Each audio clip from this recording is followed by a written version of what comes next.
Orang bilang kalau startup sprint, salah. Startup itu sprint dan maraton. Lari maraton tapi dalam kecepatan tinggi. Kalau di perusahaan-perusahaan startup itu masuk sebenarnya kalau di korporasi ya, itu disebut divisi R&D-nya mereka lah. Tentang mereka meng-create sebuah produk, research and development, produk itu jadi, kalau produk itu berhasil mereka jadikan anak perusahaan. Venture capital itu sudah jadi ecosystem builder, dia pembangun, salah satu helix pembangun ekosistem. Selamat datang di WUCast, Wuha Podcast. Kembali lagi kita. Sudah lama ya? Enggak, episode sebelumnya bukan kakak. Oh iya, aku ini ya. Aku balik layar. Betul. Tidak apa-apa. Tapi akhirnya Kembali lagi. Nggak bisa lama-lama dia. Oke. Oke, episode sekarang kita mau ngomongin apa nih kak? Kayak yang something apa? Something serius. Enggak lah. Karena kita udah kedatangan ya seorang guest yang kita udah lama kenal sebenarnya. Oh, iya? Cuma kemarin dia udah ngantri untuk masuk podcast ini gitu. Pas ada Pak Charles dia tuh ngantri pengen juga duduk di kursi panas gitu, dan akhirnya kesampaian hari ini seperti itu. Welcome Mas Mike. Halo Mas Mike. Halo, thank you. Welcome-nya double berarti ya. Welcome to Jakarta sama welcome to. Baru landing 2 hari yang lalu. Because Mas Mike aslinya emang orang mana? Asli Manado. Oh, asli Manado tapi tinggal di Bandung. Di Bandung. Jauh-jauh Tapi- kita impor ya. Sering bolak-balik Jakarta. gitu. Jadi dia memang nomaden sebenarnya Nomaden, ya. Dia ya. memang hobi Benar. seperti itu. Pindah Betul. kanan, pindah kiri seperti itu. Tapi aku mendengar desas-desus tuh biasanya Mas Mike tuh katanya orangnya sudah sangat ini ya, expert di bidang startup ya. Wah, ini desas-desus yang inilah. perlu diklarifikasi. Iya, oke. Kalau gitu kita boleh tahu nggak Mas kesibukannya Mas Mike itu apa? Boleh dong kenalan dulu kita. Kenalan dulu ya. Betul, sama kameranya sebelah situ. Oh, nah, pada Wu Friends. Oh, kepada Wu Friends. Iya, mantap. Salam kenal semuanya. Oke, salam kenal. Aku biasa dipanggil, gak apa-apa pakai aku ya. Boleh lah. Dipanggil Mike Venturi. Itu sebenarnya bukan nama asli. Nama panggung orang bilang. Nama panggung, stage name. Karena bangun company dengan brand nama Venturi gitu. Nah, karena nama Michael itu ada banyak. Jadi akhirnya karena orang panggil Mike ini supaya membedakan, akhirnya ini Mike Venturi ya. Gitu. Akhirnya itu jadi terbiasa gitu loh. Terbiasa ya udah pakai aja nama yang itu. Apa sih Venturi itu? Venturi itu satu brand dari sebuah perusahaan yang sedang kita rintis. Oh wow, namanya? Ada Venturi Startup Studio, PT Venturi Startup Studio, ada PT Venturi Inovasi Digital, ada PT Venturi Capital Investment. Banyak. Banyak. Intinya lebih berkaitan sama ekosistem startup. Cocok. Cocok ya. Cocok. Emang kita sekarang ngobrolin apa nih kak? Kita mau ngobrolin ekosistem startup. Ekosistem startup apa sih pentingnya buat kita? Itu judulnya. Oke. Buat kita semua. Oh iya. Industri lah maksudnya. Kalau kita ya penting lah juga. Penting juga lah buat Wuha. Betul gitu. lah. Kayak gitu. Oke, mungkin kita langsung masuk aja ya kak untuk tentang ekosistem startup.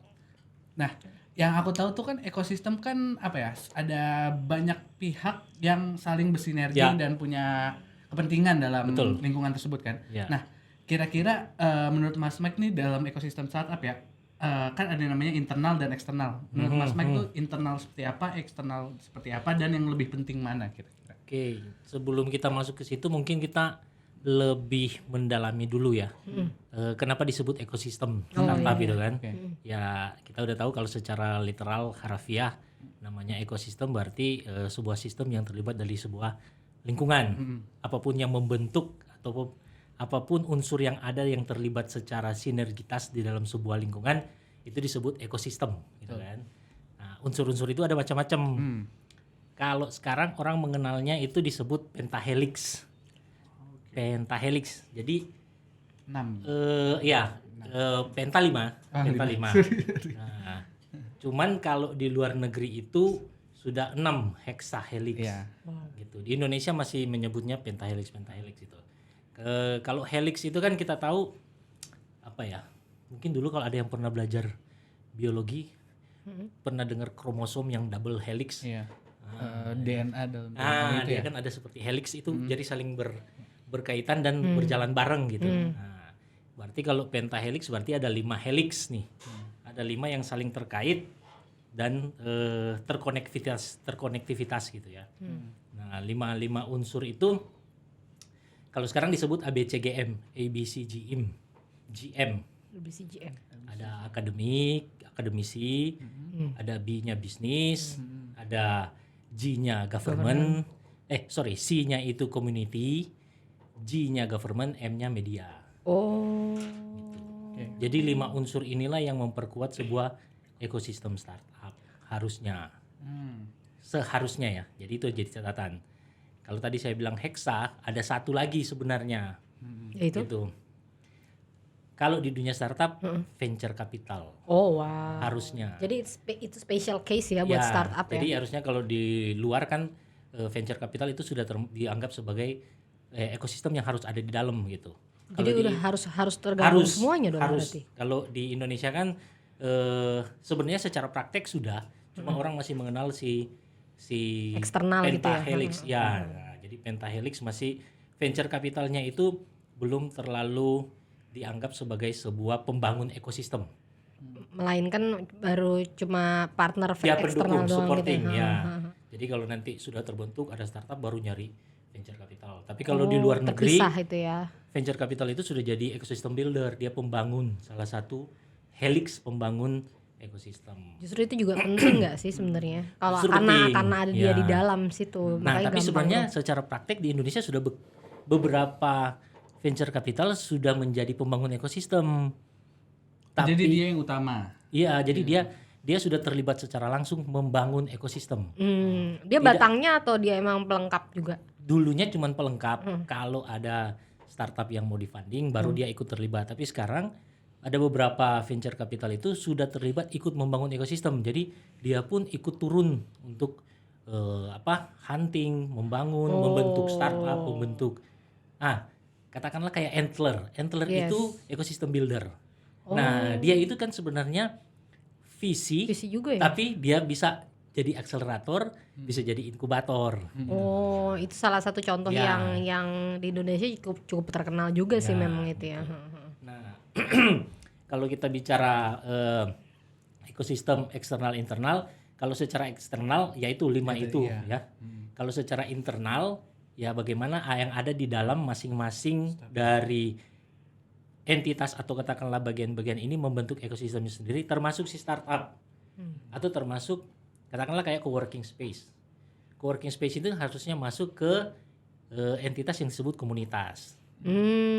Di ABCGM-nya ini, akademisi, bisnis, community, government, media. Nah, karena rata-rata kan kalau coworking itu kan tempat orang bekerja secara kolaborasi. Betul. Gitu. Ada pembentukan komunitasnya. Kan rata-rata orang kepingin sekarang bekerja itu office hour-nya nggak terlalu ketat gitu kan. Fleksibel. Nah, coworking space harusnya masuk di community gitu. Nah, itu tapi coworking space pun dia harus bikin ekosistemnya sendiri kan. Gitu. Internalnya dia harus punya ekosistemnya sendiri. Nah, ada sekarang coworking space bikin inkubasi sendiri, punya inkubator. Dari inkubator yang dia bangun, dia akhirnya memiliki beberapa binaan. Yang binaan-binaan ini saling terkait bisnisnya. Terbangunlah ekosistem internal. Secara internal dia sudah kuat, tapi apakah dia ikut masuk ke ekosistem eksternal yang ABCGM? Nah, itu bisa juga kan seperti itu. Cuman belum tentu. Belum tentu ada yang mau yang begitu. Tapi harusnya kalau yang ada idealnya itu coworking space, dia bangun ekosistem, kemudian dia bawa ekosistem internalnya itu masuk ke ekosistem eksternal yang bergabung lah begitu ya. Yang besar tadi. Jadi emang harus aktif juga ya kita sebagai WUHAP. PR-nya adalah gimana kita bisa kerjasama. WUHAP membangun ekosistemnya WUHAP, kemudian membawanya itu masuk ke ekosistem besar. Yang lebih besar. Ini bagus juga emang ya, ini buat PR kita ini. Ya, itu harus jadi goals-nya WUHAP. Wah, ini thank you banget nih masukan sama insights-nya ya. sungguh bisa ya buat misi kita ke depannya kayaknya ya. Jadi akhirnya WUHAP tidak hanya dikenal sebagai co-working space, tapi sebagai apa? Ekosistem supporting supporting. Itu kan sudah dibawa namanya. Namanya kan sudah ada. Itu. Tapi Mas, aku mau nanya deh, kan dari eksternal tadi kan dari ada IBCGM, ya salah satunya bisnis kan, bisnis dan ada yang keenam adalah VC venture capital. Nah aku nanya, itu kan bisnis itu kan bisa termaksud adanya customer di dalamnya kan? Bisnis dalam artian company ya. Jadi gini, startup itu kan kemarin ya, sebelum ada winter dan segala macam, startup itu kan lebih dikenal ketika yang cepat memangsa yang besar. Ya betul. Ya kan? Betul. Cepet-cepetan, speed. Jadi sekarang eranya udah bukan lagi era yang besar berkuasa atas yang kecil, tapi yang kecil bisa memangsa yang besar. Ya kita ambil contoh, nggak apa-apa sebut merek karena memang sudah kejadian ya, kayak Gojek dan Bluebird gitu kan. Gojek yang kecil tapi cepat, Betul. bisa memangsa pangsa pasarnya Bluebird yang besar. Nah dulu kan begitu. Nah harusnya kan saling mendukung. Perusahaan besar mendukung yang kecil supaya bertumbuh sama-sama, kolaborasi gitu. Tapi akhirnya mereka berkolaborasi. Iya betul. Iya kan? Akhirnya mereka berkolaborasi kan. Nah, karena eranya udah era kolaborasi, jangan lagi memangsa-memangsa seperti itu. Harusnya bisnis itu terlibat dalam perkembangan startup. Supaya si startup tidak memangsa si perusahaan yang besar. Jadi jatuhnya lebih sehat lah ya, kalau kayak gitu ya. Industrinya juga nggak ada yang dirugikan. Sebenarnya kalau kayak kolaprenernya WUHAP bisa dibawa ke arah sana gitu, supaya kan mendapatkan perusahaan startup untuk mendukung bisnisnya Siapa gitu. apa yang ada di ekosistem WUHAP gitu. Oh ya, aku mau nanya Mas, kenapa yang VC tadi belum terlalu terlibat dalam itu? Karena apakah memang tidak terlalu dibutuhkan atau kan maksudnya kita bisa hidup sendiri dengan adanya klien atau customer? Atau emang karena duitnya di dia semua gitu, jadinya nggak kebagian lah yang lain-lain. Ekosistem itu kan yang paling mature ya, yang sudah paling matang, paling dewasa, harus kita akui itu adalah Silicon Valley-nya Amerika. Betul. Ya kan? Itu memang ekosistem sudah benar-benar mature gitu kan. Di Indonesia ekosistem itu kan ya startup baru berapa, 1 dekade lebih lah ya, makin gencar-gencar. Ya mungkin sejak adopsi mobile phone dan internet makin besar, makanya akhirnya 10 tahun sih, betul. Iyalah umur Gojek Tokopedia lah dari 2009 gitu kan. Gitu. Kalau di Amerika kan kita lihat kayak Google, kayak Apple, Udah itu kan lama dari tahun 70-an Apple-nya. Jadi ekosistem Silicon Valley dan itu sudah lama. Di Indonesia kan belum. Jadi ekosistem seperti itu kan kita mengadopsinya dari luar. Ya kan? Dulu kita tidak mengenal venture kapitalis gitu kan. Para pemodal ventura. Akhirnya di Indonesia masuklah model-model seperti itu kan. Jadi waktu kita mulai terbentuk ekosistemnya, kita masih menganggap venture capital itu masih di luar. Makanya disebut penta. Kalau di sana di luar sudah heksa, bahkan Amerika mau ke 7 helix, saya lupa 1 helixnya itu apa lagi gitu, yang harus terlibat langsung gitu. Nah cuman di Indonesia syukur kita adopsinya cepat. Jadi ada beberapa visi yang sudah menjadi yang masuk ke ekosistem, akhirnya mulai membangun ikut turut membangun ekosistem lah gitu. Kalau dulu kan venture capital itu bersifat menunggu. Dia melihat dulu si perusahaannya atau si startupnya mulai ini, baru dia dia masuk. Nah sekarang dia turun gegara yang winter saya bilang tadi gitu kan. Malah dia nyari yang bagus gitu ya. Kalau perlu dia ikut membangun dari nol. Terlibat membangun dari awal, karena menjaga jangan sampai dia dapat perusahaan startup tapi perusahaan startup itu akhirnya nggak bertahan lama, boncos ya gitu itu ya, berarti emang karena udah terbiasa sama 5 dulu terus baru masuk ya. Ya. Nah, jadi awalnya dari asing dulu ya. Cuman secara general di Indonesia orang masih sebut pentahelix. Tapi secara practicality-nya itu sebenarnya kita sudah heksa, cuman belum terbiasa aja. Belum terinternalisasi kayaknya. Belum terbiasa untuk bilang heksa gitu. Tapi bukannya itu jadi bagus ya Mas? Jadi Harusnya bagus, startupnya jadi tidak bergantung pada visi gitu. Bukan tidak bergantung, tapi visi ikut membantu sejak awal startup itu berdiri gitu. Nah, sebenarnya kalau misalnya di Indonesia sendiri tuh contohnya tuh ekosistem tuh kayak gimana sih, Mas? Oh, oke.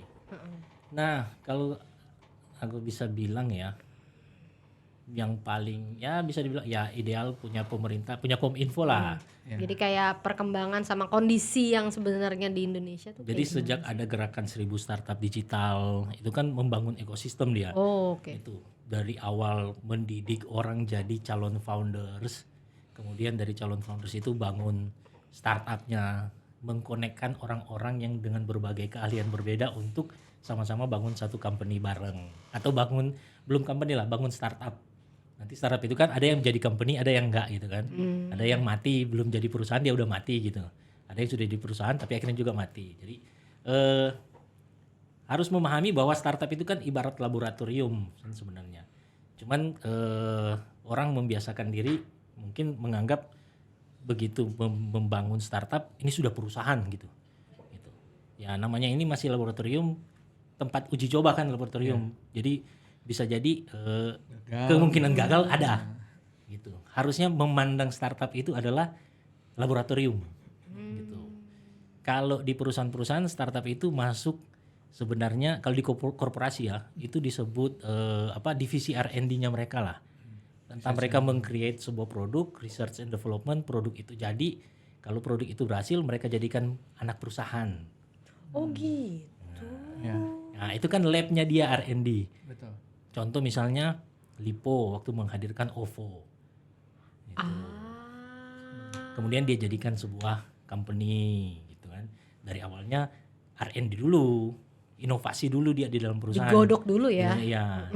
Tapi pola seperti itu dibawa keluar kan oleh para pelaku ekosistem. Akhirnya kita membangun perusahaan tidak lagi melalui proses R&D atau inovasi dalam perusahaan. Justru kita R&D sendiri di luar. R&D sendiri di luar. Dan kita bikin coba-cobalah gitu. Kita coba-coba bikin company yuk gitu. Coba-coba bikin usaha yuk gitu. Sekali-kali aja jadi perusahaan dan berkembang besar gitu kan. Kayak gitu. Cuman kan orang bilang bikin perusahaan kok coba-coba. Iya, makanya berani banget dia kan. Kalau dari yang tadi Lipo, dia masih ada perusahaan ini kan. Jadi ibaratnya penyokongnya adalah si perusahaan utamanya. Si venture capital kan berani banget melihat perusahaan coba-coba diinvest misalnya, atau si angel investor. Itu kan diambil resikonya di situ. Dari perusahaan coba-coba kali-kali jadi gede gitu kan gitu. Nah, pola-pola seperti itulah yang sebenarnya terjadi gitu kan. Cuman gara-gara setelah ya bukan bilang bubble burst ya kan orang menyebutnya bubble burst ya gara-gara winter kemarin kan mulai banyak yang berguguran, banyak yang layoff dan segala macam. Akhirnya orang mulai Skeptis. Karena skeptis itu ya udah kita balik ke pola yang konvensional lah gitu. Ya udah bangun aja dulu perusahaan yang benar ya ada untungnya baru. Kalau kata Pak Charles kemarin wait and see dia. Ya, visi. As a angel investor kayak gitu. Nah, kayak Gimana gitu. Pak? Ini lagi jadi lebih berhati-hati. Dia lebih berhati-hati. Ya, jadi seperti kalau misalnya Pak Charles yang suka invest, akhirnya jadi lebih berhati-hati kan. Iya. Kalau dulu kan wah, siapa boleh ketemu beliau seperti gitu. itu. Oh, menarik sih. Jadi memang itu sebenarnya mungkin ada hikmahnya juga ya di balik itu jadinya iya sih, memang harus begitu. Kalau enggak kan terlalu berani, terlalu greedy, terlalu betul. Itu sih yang karena kan kemarin kayaknya uang yang investor itu kok kayaknya maksudnya kayak berapa puluh miliar aja tuh kayak nggak ada artinya gitu. Makanya kalau kita pantau bisa dibilang pengamat lah atau pelaku lah ya, para entusias startup di dunia startup gitu ya. Kalau kita baca-baca di LinkedIn tulisan-tulisan mereka gitu ya, ada pihak-pihak yang menyalahkan venture capital gitu. Ada. Iya. Wow. Dengan alasan? Ya terjadi bubble burst ini kan karena pengaruh venture capital yang niup balonnya itu terlalu cepat, gede terlalu gede gitu kan, banget. sampai dia mengembang gitu kan. Jadi nyaman gitu Iya. ya gitu. Wow. Nah, invest gede-gedean Nyuntiknya tapi akhirnya kebanyakan sampai dia menggelembung, nggak tahu resikonya meledak gitu kan. Gitu. Ya ada seperti itulah selentingan-selentingan seperti itu. Nah, makanya kenapa visi itu harus masuk sebenarnya di ekosistem. Jadi dianya bisa mengontrol, bisa Iya, monitor, nggak gitu. asal-asalan dia Nggak jadi cuma startupnya lihat ya. kemudian tiup dari luar ekosistem maksudnya ya. Gitu. Tapi kalau dia terlibat di dalam ekosistem kan dia tahu nih. Iya kan? Iya sih. Ya, plus minus. Sebenarnya kan kalau kayak angel investor dan visi gitu kan juga mereka waktunya ya orang-orang itu ya sibuknya segala macem, dia punya perusahaan sendiri mungkin gitu kali ya Mas ya. Kendalanya kenapa nggak dia selama ini masuk ke ekosistem di Indonesia gitu kali ya, mungkin aku ngeliatnya sih kayak gitu ya, orang-orang yang berani invest biasanya mereka punya kesibukan sendiri, jadi untuk masuk ke ekosistem itu ya mereka harus effort banget menurut aku. Iya sih. Iya. Jadi akhirnya karena kan kalau aja perusahaan gitu. kayak visi gitu kan itu light, ringan banget kan, orangnya di dalam kan cuma sedikit sebenarnya. Sedikit yang itu, tapi mereka kan lebih ke apa bisa dibilang ya, menganalisis dari sebuah pertumbuhan dari sebuah perusahaan atau dari beberapa perusahaan yang mereka mau investasi atau sudah mereka investasi jadi portofolio mereka kan gitu. Jadi mereka orangnya nggak banyak yang ada di dalam sebuah firm atau sebuah perusahaan visi itu, orangnya nggak banyak, tapi dia menghandle perusahaan-perusahaan yang mengelola orang banyak gitu. Itu ya. Gitu. Jadi ya kelihatan lah maksudnya, makanya mereka akhirnya harus lebih berhati-hati sekarang melihat perusahaan-perusahaan yang ibarat atau startup yang mereka mau invest. Karena hajatnya orang banyak. Betul. Terus gini, apa akibatnya kalau startup itu akhirnya nggak masuk ke sebuah ekosistem misalnya? Jadi dari untuk sisi startup ya paling dia jadi perusahaan konvensional, jadi perusahaan biasa, pertumbuhannya linear, tidak eksponensial. Jadi dia bertumbuh tapi bertumbuh seiring berjalannya waktu. Kalau startup kan mau mengalahkan waktu gitu. Jadi gini, kalau perusahaan konvensional kan dia bertumbuhnya linear. Jadi kalau kita bisa pakai diagram gitu, ini waktu berjalan, pertumbuhannya naik gitu. Tapi dia jalannya, ya dia berjalan tapi waktu jalan terus nih. Iya. Kalau startup kan maunya dari diagram itu dia cuma gini langsung, waktunya masih jauh dia udah lari kenceng gitu kan. Nah, kalau perusahaan yang tidak masuk ke ekosistem startup atau tidak bermain dengan cara startup, ya dia jadi perusahaan konvensional gitu. Kayak kita ngobrol yang kopi-kopi tadi gitu. Yang satu kan, tapi nggak salah juga sih sebenarnya. Ya nggak salah. Yang satu pengen pertumbuhan cepat, diinjek dengan main cara startup, ada tech enabler atau katakanlah menggunakan teknologi supaya dia cepat pertumbuhannya, langsung melejit kayak huruf J gitu kan. Betul. Gitu. Tapi kalau yang kopi yang satunya, ya sudah nggak apa-apa, kita bertumbuh aja berseiring berjalan waktu tapi kita stabil. Tambah cabangnya satu gitu ya. Oh, konvensional nggak salah juga sebenarnya sih. Namanya bisnis ya. Namanya bisnis. Berarti perusahaan tuh ya mindset ya mau jadi startup atau yang penting. Ya dari awal dia sudah aja. ya roadmapnya atau goalsnya dia ke depan, kita mau pakai cara apa nih, konvensional apa mau pakai startup gitu yang ngejar pertumbuhan. Tapi gara-gara winter kemarin, sekarang pertumbuhan sudah bukan sebagai prioritas tapi profitabilitas yang dikejar sekarang. Nah, profitabilitas itu kan hukumnya bagi perusahaan konvensional. Yang penting kita profit dulu. Nggak usah terburu-buru ngejar pertumbuhan, yang penting kita profit dulu gitu. Kalau startup way kan profit belakangan, yang penting kita bertumbuh dulu. Terus. Valuationnya dulu. Nah, ngejar valuasi. Sekarang itu makanya sih mereka step back gitu. Nah, mundur ya lagi, kan? mundur, menata lagi gitu kan. Lagi evaluasi dan mindsetnya kembali. Walaupun sebenarnya masih banyak kan ya Mas Mike, maksudnya dalam ekosistem itu yang startupnya tetap di investasi. Tetap yang juga ngejar growth tetap, apalagi dengan industri-industri yang baru atau industri-industri atau sektor-sektor yang bisa dibilang masih marketnya gede tapi pemainnya masih sedikit, atau niche gitu ya. Ya, atau yang teknologi yang benar-benar update kayak sebelumnya AI gitu kan orang masih kurang gimana. Nah, sekarang orang ngejar AI. Nah, itu kan startup yang bermain di dunia AI sekarang lagi seksi-seksinya diinvest kejar pertumbuhan. Jadi masih Masih. sesuai, dan itu tren juga ngaruh ya Mas ya. Tren terkait perkembangan teknologi dan zaman ya. Karena sekarang zamannya orang menggunakan AI. Jadi ya, AI semua. pada ke AI. Kemarin kan blockchain. Jadi pada ke blockchain gitu. Oke, berarti memang tergantung industrinya. Tergantung industri. Oke. Tergantung industri. Perkembangan teknologi dan industri. Ada pertanyaan terakhir? Nggak, aku dulu. Aku Oh, masih Mas ada pertanyaan. Ini Mas Mike kan berarti di dalam suatu ekosistem tuh banyak berperan di bidang A ya, akademiknya nggak? Enggak, akademik ini dalam artian sebenarnya institusi atau lembaga pendidikan harus ikut dilibatkan. Tapi Mas Mike juga sering menjadi kalau mentor. jadi mentor, Itu kan sebagai akademik juga kan? ya diundang sebagai pemateri di kampus.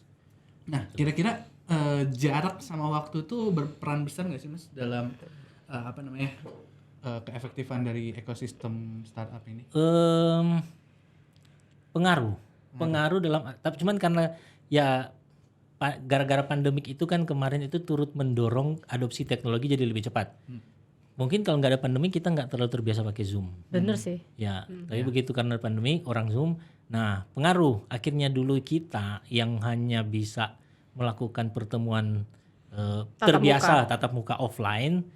Nah, dalam sehari kan kita cuma bisa offline berapa kali gitu. Tapi begitu kita bergeser dengan bisa secara virtual, jarak tidak lagi bermasalah gitu. Dulu jarak jadi masalah, sekarang jadi dulu jarak bermasalah jadi tidak bermasalah. Iya benar. Dulu kan harus hadir offline. Begitu juga waktu. Dulu harus ya menyesuaikan waktu. Kalau sekarang kan yang penting slotnya jam berapa ke jam berapa. Selama dia virtual oke aja. Tapi kalau hadir harus offline, nah itu jadi masalah, pengaruhnya di situ. Tapi kalau misalnya efektif, kira-kira lebih efektif offline atau online, Mas? Kalau di startup kayaknya sama aja ya Mas ya? Kayaknya kalau startup kehidupan bukan kayaknya ya, tapi ya karena mengalami ya, di startup itu hidupnya serba cepat gitu loh. Orang maunya serba cepat. Justru dia malah bukan efektif atau enggak, nyari yang mana efektif, itu yang dijalankan biasanya kayak gitu. Ya, kalau efektifnya ketemu, kita kan deketan, ketemu aja. Ya, gitu. Tapi kalau misalnya lagi di luar kota gitu, ya udah Zoom aja ya, gitu. Ketimbang harus nunggu waktu, nyari waktu untuk ketemu offline atau apa. Karena mereka ngejarnya waktu itu ya, justru ngejarnya efektivitas itu. Betul, ya. Oke. Pertanyaan terakhir Kak? Terakhir. Udah setengah jam kita. Oh, udah setengah jam ya? Nyaman kan? Enak banget ya ternyata. Nyaman lah. Gimana sih ini? Kan kita di sini juga belajar ya. Teman-teman di WuHub pengen belajar juga. Mungkin buat dari WuFriends juga ada yang pengen baru bikin startup atau yang lagi bikin media, Mas. Banyak juga teman-teman WuFriends tuh content creator. Terus dia bikin perusahaan sendiri. Nah, gimana sih cara narik pihak-pihak eksternal ya untuk bisa ikut join ke ekosistem? Atau stepnya gitu, gimana cara narik pihak eksternal ke ekosistem, mungkin partnership dan segala macamnya, atau gimana sih kita caranya gabung ke ekosistem? Apa sih yang kita tawarkan, Mas? Value apa gitu? Paling utama itu benefit, udah pasti. Benefit, ya kan, let's say misalnya dari ABCGM gitu, katakanlah misalnya akademik nih, institusi pendidikan, kita mau ajak masuk ke ekosistem startup gitu, benefit yang dia dapat apa? Terus kita bilang, ayo kita bikin pelatihan yuk, atau misalnya bikin workshop tentang bagaimana membangun startup atau apapun itu. Bagi kampus misalnya, kalau dia lihat benefitnya nggak ada, ya dia nggak akan masuk. Jadi contoh misalnya kayak 1000 Startup Digital kan roadshow ke kota-kota. Nah, pasti gandeng kampus-kampus. Betul. Nah, kalau kampusnya itu mendapatkan benefit atas kegiatan tersebut, pasti mau masuk ke ekosistem itu. Benefit itu dalam bentuk apa? Value-nya dia. Ya, bagi misalnya ya let's say exposure misalnya.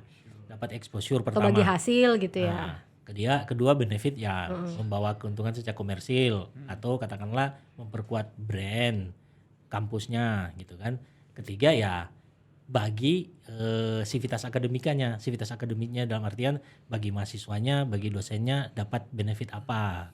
Gitu. Benefit bukan berarti materi ya, Iya. tapi misalnya ilmu, mahasiswanya dapat ilmu atau dapat apa, gitu kan? Ya itu tentunya ada pengaruh gitu. Kalau itu menarik, ya dia pasti mau masuk ke ekosistem. Akhirnya ikut turut terlibat membangun ekosistem. Bahasanya mengirimkan mahasiswa untuk ikut kegiatan apa, ikut event apa, inkubasi apa. punya si mahasiswa akan dapat value yang lebih Iya. gitu, dapat pelatihan, dapat course, dapat sertifikat kayak gitu bahkan ya. Terbuka untuk misalnya kampus ini karena sudah kerjasama akhirnya bisa magang di startup mana anak-anak. Jadi malah benefitnya apa yang menurut dia valuable gitu ya. Nah, Iya. Menurut Mas Mike dari ABCGM-nya itu yang paling susah dimasukin yang mana Mas? Dan kira-kira perlu apa nih benefitnya yang bisa wah ini. Pengalaman ya. Iya. Ini pengalaman ya. Jadi ini bisa benar bisa salah tergantung persepsi orang, bisa pro dan kontra tergantung persepsi orang. Nah, aku menjawab berdasarkan pengalaman ya. Iya. Yang paling ini ya, paling bisa dibilang saya bilang bisnis. Challenging lah. Challenging. Bisnis. Maksudnya gimana tuh kok? Malah Kok malah bisnis bisnis to ya? bisnis. Bisnis. Dulunya waktu awal-awal ikut terlibat membangun ekosistem mikirnya akademik gitu ya. Bisnis maksudnya startupnya apa? Bukan. Si perusahaan-perusahaan Oh, corporate? corporate Oh, wow. corporate gitu. Belum semua, bukan semua, tapi belum banyak korporasi yang mau ikut terlibat membangun ekosistem startup. Oh, Karena mereka udah skeptis takutnya ini. jadi kompetitor gitu. Nah, Oh, takut mungkin. gitu. Padahal era kolaborasi ya harusnya mikirnya bagaimana saling memperkuatkan gitu. Ya mungkin ya seperti itu ya. Tapi banyak korporasi baik swasta, BUMN ataupun privat gitu ya. Banyak sih ya sudah banyak yang terlibat tapi belum baik sebanyak yang seharusnya gitu ya. Tapi akhirnya kan sekarang sudah banyak kan yang bisa dibilang korporasi-korporasi yang akhirnya ikut kegiatan. Misalnya Bank A bikin event startup untuk mencari perusahaan bergerak di fintech. sebenarnya kayak gitu udah hebat banget gak sih Iya. untuk sebuah Untuk mendukung bisnisnya bener si Sebenarnya rata-rata BUMN. ya BUMN atau Aman BUMN. perusahaan swasta yang bisa dibilang bukan public company ya, masih private company pun sekarang udah ada yang terlibat gitu. Nah, tapi belum semua, maksudnya BUMN pun masih beberapa. karena mereka udah itu kali Mas udah ngerasa profitable, mereka udah ngerasa cukup lah gitu. Kalau dari yang paling bisnisnya. memungkinkan yang kalau misalnya yang perusahaan gede-gede akhirnya yang CSR-nya dia dipakai untuk mendukung itu common practice-nya gitu ya. ya CSR-nya dia. Kalau menurut lu apa Kak dari ABCGM itu yang paling susah dimasukin apa? Menurut lu aja ntar diindahin sama Mas Mike. Aku rasanya pemerintah. Iya, aku juga pemerintah. Mas. Oh, Cuma Pemerintah gimana? nggak tahu ya maksudnya kok ini justru sangat surprising enggak gitu sih ngomong. kalau justru pemerintah malah lagi gencar-gencarnya kan kayak Terga- Kominfo dan segala tergantung tergantung prioritasnya dia, misinya dia. Kominfo bikin ekosistem, Kementerian Perindustrian bikin ekosistem startup for industry. Oh iya sih. Sering dengar juga sih. Kementerian apa lagi yang bikin berkaitan sama perindustrian, kemudian kementerian apa lagi ya yang punya kegiatan-kegiatan yang mendukung koperasi UMKM bikin gitu. Jadi pemerintah kan memang oleh Bapak Presiden didorong sebenarnya untuk mendukung usaha-usaha rintisan ini sebenarnya. Justru malah misinya untuk mendukung Ya, perusahaan-perusahaan inisiatif pemerintah lagi rintisan tinggi ya. kok. Lagi tinggi untuk ini, lagi tinggi. Jadi pandangan aku nggak sulit sebenarnya. Oh oke, mungkin tergantung koneksi. Enggak, soalnya mungkin pemikiran kita adalah ya udah pemerintah hanya menyuntik dana udah selesai cabut. Enggak, tapi kan kementerian yang eksekusi biasanya Mas ya. Ya. Sampai digodok sampai gitu Mas. Oh Iya dong. Kayak Kominfo itu ya bisa kita akui berterima kasih lah ya. Kominfo mau membangun ekosistem yang berkaitan dengan startup mulai dari 1000 startup digital. Kemudian Merah dia Putih ada Fund kan ada ya, sekolah. nah terus akhirnya bikinkan Merah Putih Fund, BUMN dikumpul supaya mendanai startup apalagi yang melalui program pemerintah dari 1000 startup, kemudian dia ada Startup Studio, Hub.id. Itu kan Itu tuh juga dukungan Kominfo. mereka juga ya? Kominfo. Dukungan Kominfo semua. Ya itu Kominfo. Oh, jago. Kominfo. Keren. Kemudian BUMN Startup Day dibikin. Oh, itu juga Kominfo itu. Oh, Wah. Itu kayak sudah gabungan ya. ya. BUMN, Wah, ya. keren banget sih. BUMN Startup Day. Mungkin terakhir nih Kak, Apa tuh? pertanyaan yang kita tanyakan juga ke Pak Charles. Wah, apa tuh? Yaitu adalah pertanyaan bagaimana untuk menarik visinya. Visi untuk masuk ke ekosistem kita. Apa benefit yang kita tawarkan? Nah, mungkin kalau yang saya lihat sekarang kita karena ke ekosistemnya kita masih belum matang, belum mature, masih mau bertumbuh dan bertumbuhnya ini lagi cepat-cepatnya gitu ya. Dan belum sampai ke tingkat kematangan sebuah ekosistem. Jadi kita masih orientasinya ke kuantitas. Kuantitas. Ya, jadi akhirnya kayak cetak-cetak banyak startup lah kalau di Indonesia. Nah, sedangkan kan dari venture capital itu kan dia bukan melihat seberapa banyak startup, dia akan melihat dari kualitas dalam artian apakah startup yang dirintis ini punya jalur ke profitabilitas, path to profitability kan, gitu. Nah, mungkin kalau supaya lebih menarik dalam artian kalau ada startup yang punya potensi, keterlibatan para pembangun ekosistem baik dari A, B, C, G, M ini, katakanlah media, ya harus ikut memberitakan yang baik tentang startup ini. Ngerti. Ya, kemudian dari bisnis, ya kan, dari korporasi harus ikut mendukung si startup ini, akademik gitu, community gitu, begitu juga government. Tentunya kalau ada dukungan dari para pelaku ekosistem ke startup yang punya potensi, ya itu udah jadi hal yang menarik dong buat investor kan. Karena image-nya pun udah dibangun nama komunitas tersebut. Tapi kan bukan sembarang startup, makanya jangan mengendorse sembarang startup maksudnya kan. Startup yang memang punya bahasanya path to profitability, memang udah jelas nih jalur untuk mendapatkan keuntungan. Karena kan tidak semua startup itu paham untuk mencari keuntungan gitu. Membangun, orang bilang gampang kok bikin startup, yang penting kita gini. Ya, tapi jualannya untuk mengakuisisi customer, mencari profitabilitasnya, itu kan yang susah sebenarnya. Gitu. Sebenarnya ya. Panjang banget gitu ya. Sebenarnya panjang. Jadi startup, bedanya membangun sebuah startup sama perusahaan konvensional adalah kalau perusahaan konvensional itu maraton, gaya lari maraton. Stabil larinya tapi nggak kenceng di awal. Orang bilang kalau startup sprint, salah. Startup itu sprint dan maraton. Lari maraton tapi dalam kecepatan tinggi. Wow. Harus punya endurance dan daya tahan, punya ini ya. Staminanya harus kuat. Harus kuat, ibarat orang ya harus lari jarak jauh tapi dengan kecepatan tinggi. Itu yang crazy. Itu. Ibarat kalau membangun startup harusnya seperti itu. Kalau naik motor boleh nggak?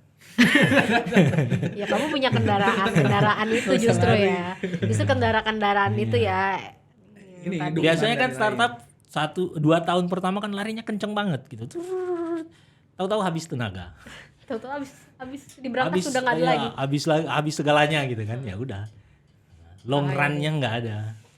Itu sih poin-poinnya. Gimana, Bu Friends? Masih penasaran? Mudah-mudahan bisa ini terjawab dan jelas gitu. Mudah-mudahan nggak terlalu ini nggak terlalu rumit. Nanti kalau misalnya bingung boleh di komen. Kita di bawah ini. Jelas kok lah ya. Kita aja ngerti yang umbi-umbian ini. Kita ilmunya yang cetek ini. Iya. Paham. Kalau bingung tenang aja. Kita juga bingung. Enggak deh. Oke, Bu Friends, apa closingnya? Iya, mungkin segini dulu ya. Nanti kalau misalnya emang masih pada penasaran sama Mas Mike, bisa. Dia udah ngasih detailnya loh dia itu siapa. Iya, Mas Mike tuh cuma Misterius. kisi-kisi doang. Kisi-kisi. Kok dia bisa banyak tahu ya? Misterius, penasaran. Tunggu episode kita selanjutnya. Oke. Oke, bye-bye.